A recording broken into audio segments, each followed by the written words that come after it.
लोग भाइयों देखिए टाइगर 3 देखने के लिए आ गए हैं। ये रहा टिकट और देख के बताएंगे कि टाइगर लक्ष्मी थिएटर और देखते हैं कि टाइगर 3 कैसी मूवी है। आइए लेके हॉल में चलते हैं।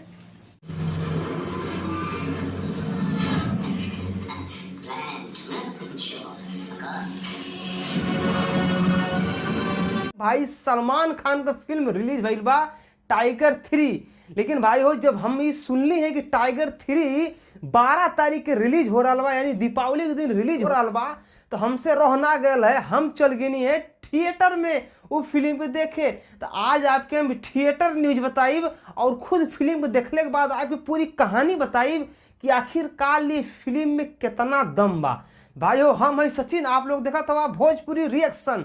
भाई हो टाइगर 3 फिल्म एगो देशभक्ति फिल्म बा। भाई थोड़ा एक कहानी के बारे में आपसे बात कर चाहब। भाई ये कहानी में मतलब ये है थोड़ा जैसे आतंकवादी और SIS मतलब जो संगठन हो तमाम चीज के लेकर भाई ये फिल्म बनावल गईल बा।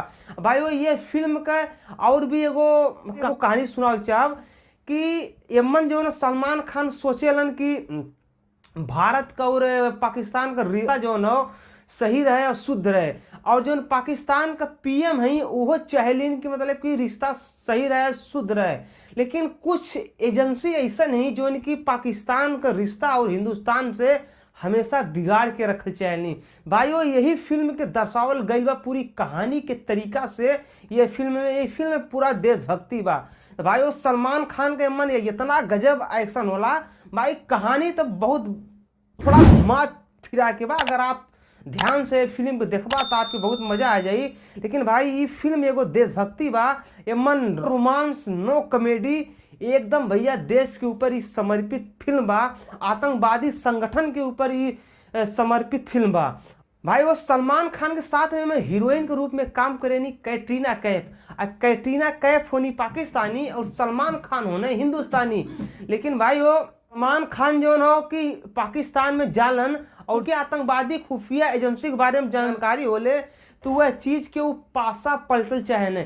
अब भाई वो एजेंसी चाहेले कि अगर पाकिस्तान के PM के हमलों मार दिया जाए और खुद अगर PM बन जाए तो इंडिया से मतलब युद्ध का माहौल बन जाए। लेकिन भाई वो जब ये सब पाकिस्तान के PM के मारे के प्लान करेलन तो सलमान खान वहाँ पहुँच के PM के बचावे कोशिश करेलन। भाई वो यमन थोड़ा सा सीन शाहरुख खान के भी बा, और इस सीन शाहरुख खान का बहुत ही भयानक और बहुत ही बता कि भयानक मूड पे शाहरुख खान का थोड़ा सीन बा, आप लोग देखिए आए फिल्म के। लेकिन भाई हो हम ये फिल्म के देखल, फिल्म बहुत ही बढ़िया बहुत ही बेस्ट बा।